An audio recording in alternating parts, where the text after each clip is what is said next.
Ya Allah, here we go. Bismillah. Well, first and foremost, thank you everyone for tuning in. We have a special guest here with us. Ladies and gentlemen, I'd like to introduce you to the man, the myth, the legend himself, Muhammad from District. Please go introduce yourself. Thank you for the intro. I'm really happy to be here with you guys. We got some exciting stuff to share with you, so let's get right into it. Yeah, let's jump in. So, you've tried our flavors today. Yeah. You've seen our flavors before. What's one that's standing out to you really right now? So first, the quality of the tobacco and the flavors and the flavoring, it's incredibly impressive. There's a lot of great products at the show, but when if we're gonna get down to it and we're gonna be honest, I think this ranks amongst the very top, like top of the top. So all your flavors are amazing. With that being said, what's my personal favorite? I have to say hot Beirut. And I'm biased because I'm Egyptian, I love my mangoes. And there's multiple flavors that have mangoes in it, but this one is outstanding. So hot Beirut is mango, passion fruit, and orange, right? Correct. Yeah, and you can taste all three. It's like incredible. Well, that's what we aim to please. That's the goal. What's cool about Apocalypse is, yes, we do have our standalone flavors, but we also put very big amount of heart into our mixes. Yeah. So what you're tasting is quality, because at the end of the day, it's quality over quantity. Yeah. Right? So we want to push that. That's the most important thing. Yeah. Another cool thing, Muhammad, obviously, like, until you said it yourself, we're both caterers, right? We started off that way. From what you've seen on the East Coast, what do you think is different about the way we do it here on the West Coast? So yeah, that's a great question. I'm glad you brought that up. I feel like West Coast is a little bit more advanced. You guys are like a few years ahead of us with packing, with different methods of shishas. You have Europeans, Russians, dark leaf, blonde leaf, and once you come back over to the East Coast, we have thousands of lounges just throughout, the DC, Maryland, and Virginia region. And 99% of them are still stuck on Khalil Mamoun's Egyptian clay bowls, foil, and quick light.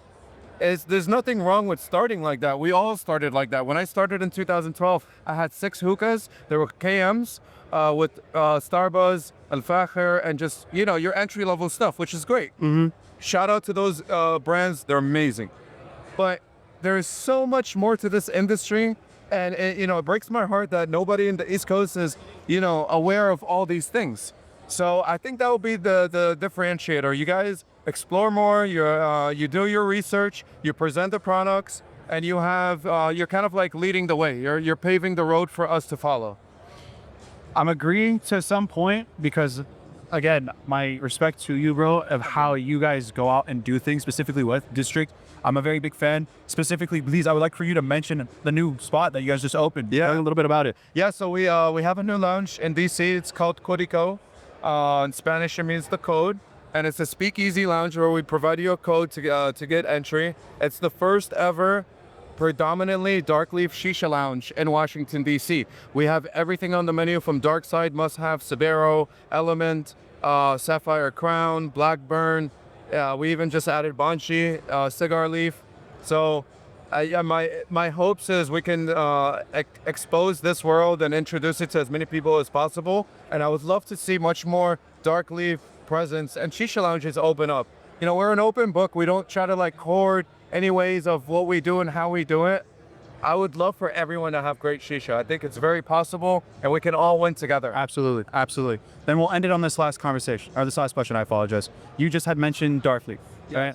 Blonde leaf has always been something that's in the market, and we've seen trends of the last few years of people moving towards dark leaf. What is some flavors that stand alone speak to you, or something that, maybe we're gonna tease a little bit? Baba Yaka, our dark leaf, will be coming out next month. We'll maybe bring that out to you guys, but maybe if you could talk a little bit more about what you prefer in terms of the dark leaf versus the blonde leaf. Yeah. What do you see the longevity of blonde versus dark leaf? Get into that. I love these questions. You're spot on with what I want to tell the world, so thank you for that. Ice. There's, in the shisha world, you have mint and you have ice. Mint will add a little bit of coolingness to it, but it's more predominantly on the mint flavor. Ice, on the other hand, has no flavor, but it gives it full cooling effect. When you jump into dark leaf ice, if you just put 5% of that in your bowl, my God, it gives it such an incredible experience. And then when you dive into dark leaf, there's hundreds of thousands of flavors that you can get to, like Nutella, Coca-Cola, like those little gummies, Haribo, milk and cookies. There's sweets, there's desserts, there's sours. I mean, it's there's so many flavors that are not available in blonde leaf. I'm not sure if they need to be in dark in order to create these flavors. I haven't gotten that far yet, but it's incredible. We love dark leaf. Again, teasing soon. When we do come out, inshallah, to the DMV, we're gonna have a little sample for you, a little secret stuff. Well, maybe we can have a live mixing session, and you guys can ask us. So, the beauty about having all these flavors at your disposal and being creative with the mixes, we can recreate a cocktail, we can recreate a dessert, a dish, a food, whatever your taste palette is. We can make that into a hookah and try our very best to make it one-to-one in comparison. So if you guys have a favorite cocktail, if you have a favorite dessert, and you wish to try it in the form of a hookah, let us know, and we can make it happen. He teased me about it, and he can make a basbousa or a ma'ali. And to have the flavors available, the base flavors, and to know how to mix it well to get that outcome, now we're not selling a hookah anymore. You're selling an experience. Absolutely. So, Absolutely. yeah.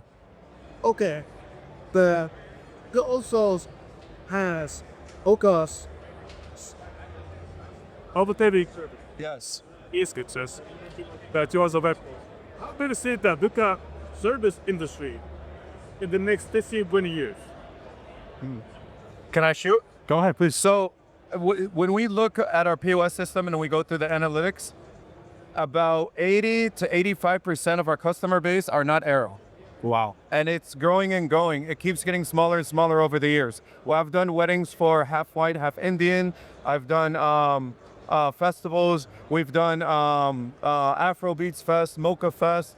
So I feel like the catering business overall is going to expand into other multicultural demographics, and it's just, this is only the beginning. In the Arab world, we've always had this. We grew up with it. Absolutely. All the other cultures just never knew it. But now that we're out here and exposing it and having people discover this experience, I think it's gonna spiral into like a very, very beautiful and thriving industry. Absolutely. I think catering, without a doubt, has, years for growth.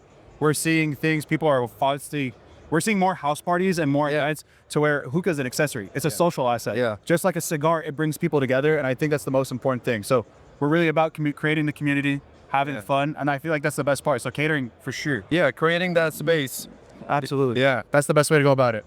You guys bring it because that chicken is something that's more the Arab cultural thing. Absolutely. I think hookah, introduction-wise, people didn't know about it, right? So the goal is, obviously, through social media, through all the content, it's getting people to know what's going on, understanding, accepting, and having an open heart and having an open mind. That's the best way about it, for sure. I agree. I believe it's, at the end of the day, this is our culture. But now it's going from just only an Arab cultural thing to a multicultural social gathering. So what she said about the right thing. We guys all suffer from one culture, but compared to widget. You're Egyptian and without this. What can we call us about a difference, say they now, or even from similarity in the hookah world, one that of your origin? Yeah. Oh, wow. So That's a good question.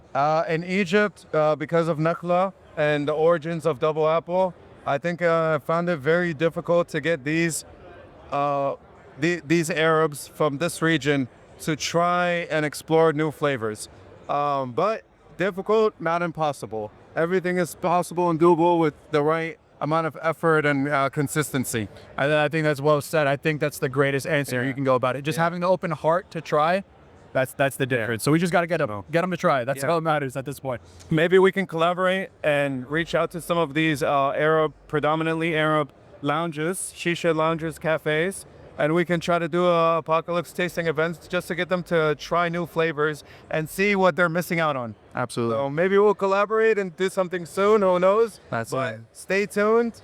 and we'll keep you guys updated with what we have going on. Appreciate you guys. Thank you guys. Thank Thanks you for the so much, Habibi. Appreciate It was a pleasure being here with you. Thank you. Inshallah, we're gonna do big things. No, together. inshallah, it's very exciting. Stay tuned. Apocalypse is coming to the DMV in May. Stay tuned. Let's go. It's gonna be Let's exciting. go. We're gonna make it happen. Thank you guys. Thank you. Thank you, bro. Yalla. Alhamdulillah.